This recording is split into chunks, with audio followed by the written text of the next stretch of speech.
I have to have a microphone? No. Nah. This is a really serious...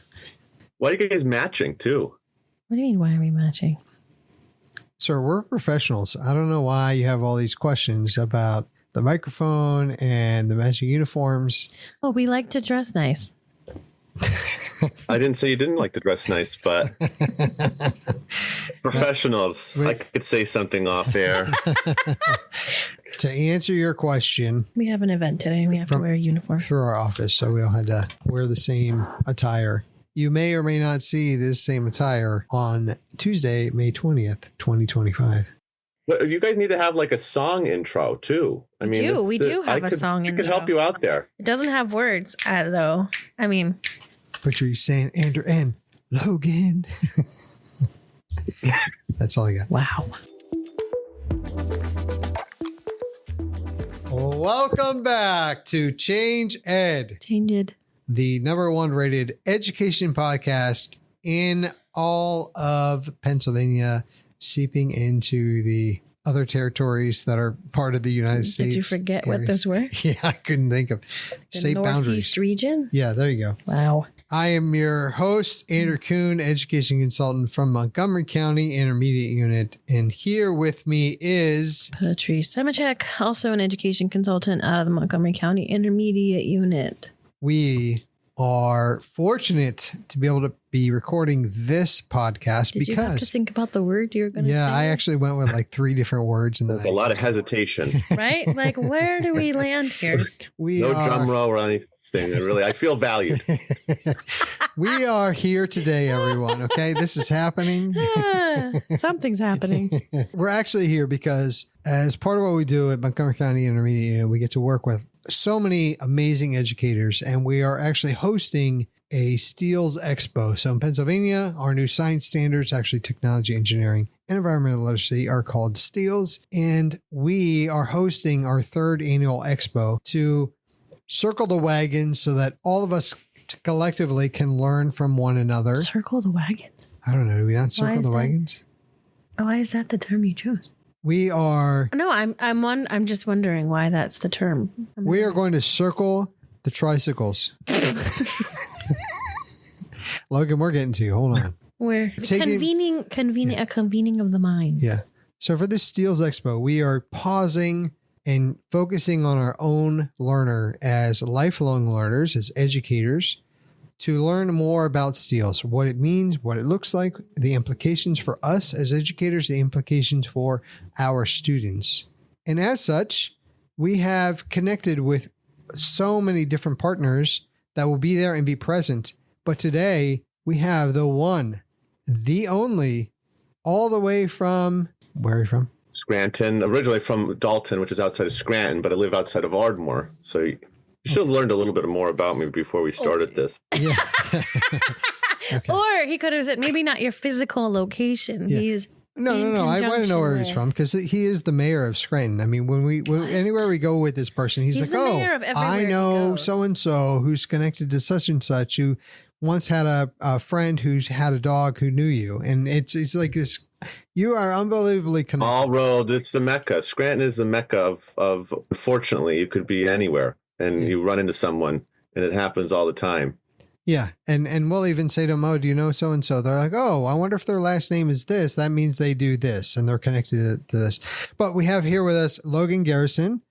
Welcome, Logan. Welcome to the show. Thank you. And Logan works with Imagine Learning, who is kind of a huge, I would say, a huge powerhouse when it comes to curriculum and instruction and supporting educators. And we are partnering with Imagine Learning for our STEELS Expo. So thank you for your partnership. Thank you for really being such a huge fan of the show. I know you write in every multiple week. episodes. You've listened to a few? Yeah, I call in, but I seem to never win any prizes. So I think that I'm on the block number list. Oh, long time listener, first time caller. Yeah. Yeah, we're even in on your burner phones. We know it's you.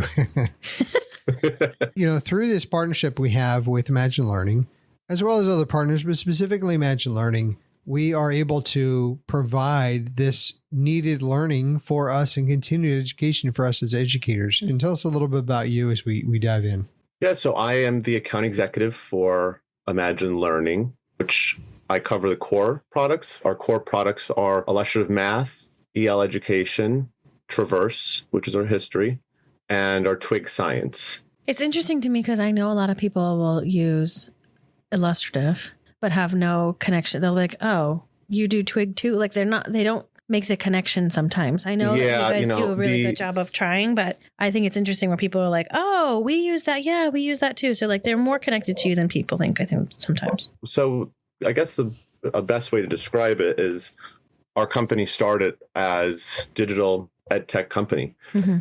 And about 4 years ago, we entered the core market, understanding that we knew our digital components are working unbelievably across the nation. They wanted to get into the core market. And the core market was math, ELA, history, and science. Mm-hmm. So they knew that we could provide the digital component, and then were looking to purchase what they thought at the time were the best print companies and adding our own twist on it, and which we did, understanding that we could provide something that they need help in. Yeah. And that's what we did. And as you know, with Twig Science, it is just taking off. It is probably one of my favorite things to see in a classroom. Seeing kids talk to each other, seeing them work together, seeing them problem solve is just so important. I think we forget about it as adults. Right. And when you're in a classroom of fifth graders or second graders or kindergartens, that curiosity is sparked, that hands-on, that they are just trying to figure things out. And it just brings everyone up to an equal playing field. I know this work is very personal to you. You've shared about you as a learner and the experiences that you had and what you wish you had. And my sense is that you bring that to your work now. Like, how can I make a difference from your perspective and from where you're working through Imagine Learning for learners today? I was wondering if you would share a little bit more about that. Like, what was your experience like, and what's the difference that you're trying to make? Yeah, it was not that long ago. I'm 29, so it was not that long ago that I was in the classroom. For all of our listeners, that is a lie. He's easily 65. I act like I'm a lot older. I was not thinking. I was thinking you act younger, but that's okay. Yeah. Okay. Cut. But no, I never thought I would be in education ever. My mother was a teacher, and trust me, she could vouch for the tears of me not understanding my spelling words or getting confused between there, and there, which I still do. Yeah. And education was not easy, from learning to understanding to trying my best, but still struggling. Yeah. And I think that is the universe somehow collides, and I ended up working with Imagine Learning, which I'm so grateful because it sparked so many memories I had growing up, and the fears I had of failing, the fears of not knowing my spelling words, even though I'm trying so hard. And as a person that loves writing and having books in my hand, not really a digital person, I wish I had this. I wish we had the digital component. Yeah. That I could have went home and worked through a lesson again, or watch the teacher again, or take the test again, just do other things, and my mom see where I could do work and not be afraid. It's just kind of crazy to think it was not that long ago I was in the classroom and how much it's changed. Yep. I am tremendously grateful that I am not in the classroom now, because I think kids have so much more on their plates. I think that from social media to politics to what they see from their parents to just everything, they just have so much, they have to grow up so much faster. Yeah. And I just think bringing it back to being hands-on, and that's where I always thrived. I always thrive with hands-on, any type of thing in the classroom, problem solving, working through things. That was my favorite thing. And I think that that's what drove me so much with Twig Science and why I love it so much. is seeing kids work together. With multiple entry points, right? Like everyone can access it. Like it's not elusive in the ability to get into the science. That's what I love about it. Yeah, I think we get siloed as adults now, and we just get so used to it, and we just forget what it was like being in school and those struggles. And those same struggles are applied to daily life and trying to find those groups to connect to and problem solve for what is a small problem in school, but it's a big problem at that time. Right. So just seeing this and walking through classrooms and seeing teachers happy and seeing kids communicate is so important. Like I love it. Well, Patrice mentioned, which is one of my favorite parts about STEELS and about science, and science, how we're doing it now, is those pathways. There's all of these pathways to get into the learning, even if you're like, science isn't my jam. The beautiful thing about it being STEELS is that, well, they were incorporating a lot. There could be something with technology that draws you in, or engineering, or maybe we're talking about the environmental part. So there's all these different aspects for you to get involved and maybe help you along the journey or get you into it. So what I'm hearing you say is that we usually only think there's one way to be part of education, but there's actually more than one way, because without the work that you're doing, these are important resources that teachers look to and that they rely on and that they build upon, and you design their curriculum and how they teach based off the materials you provide. But if you decided, I'm not going into education, and you weren't doing that, then those resources would not get to where they need to be. They wouldn't get to the people who they impact. And, for me, is there's like just so many, you're like a hidden figure, right? You're kind of doing all this work and trying to get what's needed to the people that need it. What would have helped me then would have been something that we provide now. Yeah. And just looking at that, if I could take the pain away from a kid of what it was like for me, just to save one, I would do it. Or if I could save more, I think that's the biggest thing. Yeah. I just had this conversation with my brother the other day about it, because my brother and I had very different learning experiences. I was on one end of a spectrum and he was on another end of a spectrum, and he left school feeling like he wasn't smart. And my brother is probably way smarter than I am, but I was in a gifted program by accident. And because he had teachers who were great and they were trying everything they had in their toolbox at the time in the 90s, right? He didn't get the ability to feel as successful as kids now could because of all the differentiated instruction, because of all the access to tools and things like that. So I completely agree with you, Logan. I think in the last 5, 6, 7 years, it's been a tremendous explosion, sometimes almost too much in terms of the access to resources and things like that. That could be a little overwhelming on the opposite of the spectrum, but yeah, it's interesting.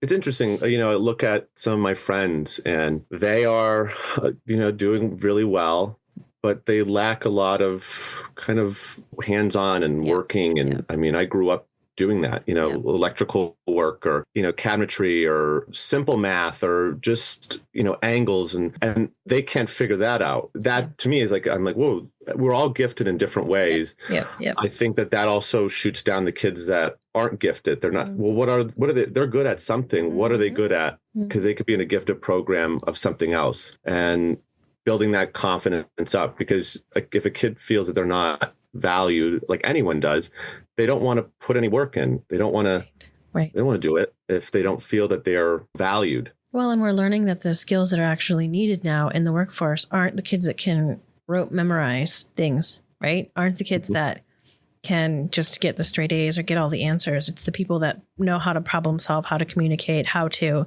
make those connections between things that sometimes our more gifted and advanced kids don't do as well. I think that is my main mantra in life, is that I've always been known as the fixer. I love the fix, and I love to be the connector. I may not know it all, but I will find you someone that will, and it'll be a professional. You'll get whatever you're working on, you'll get the right person. But I'm not going to stand up here and tell you that I know everything, and I want to get you to your solution faster. So you talking to me is wasting time. So let's get you to the right person in my company. And you talk to them and we'll problem solve. I think that actually, a lot of that comes down to your own experiences where you had to navigate those pathways on your own. And so now that you're doing it, you're like, how can I help you on your journey? Which is a very reflective and forward-thinking position. It's incredible to me that the experience you had with over these 29 years to now, that if Logan was born now, it would be a very different experience, not because of the effort that you put forward or the effort that others in your community, right? You were talking about your teachers, not because they didn't put together offer an incredible effort, but more because of all the additional accessibility options that are available. And we still have a long way to go. But what I was hearing you say was that if you had these technologies available now, it might have really helped you in that learning. So we've come such a long way and we've learned so much. Those weren't available to you, but it was only 29 years ago. We're not actually talking about 200 years ago. Not 29. Yeah, I think you need either our Imagine Math or Illustrative Math so you could figure out how to do math. But I am 29 years old. Wasn't 29 years ago. That would make me very old. Okay. Wow. So wow. Very old? To be in what, high school or elementary school? Where are we going with this, Logan? Because I'm about to be offended. Well, if it was 29 years ago and I was 29, it's okay. I'll give you that. I was thinking you were saying elementary school. I feel like I was in elementary school. I clearly was not the product of any Imagine Learning because I can't math. But the point being, in your lifetime, there have been tremendous advancements, and that now there's an ability to use those advancements to help those learning and help those in education. So we're learning and we're continuing on as we learn. But I think from the Twig side, I would like to say it's hybrid. So you could pick it from either you want to be hands-on or do you want to do it digitally?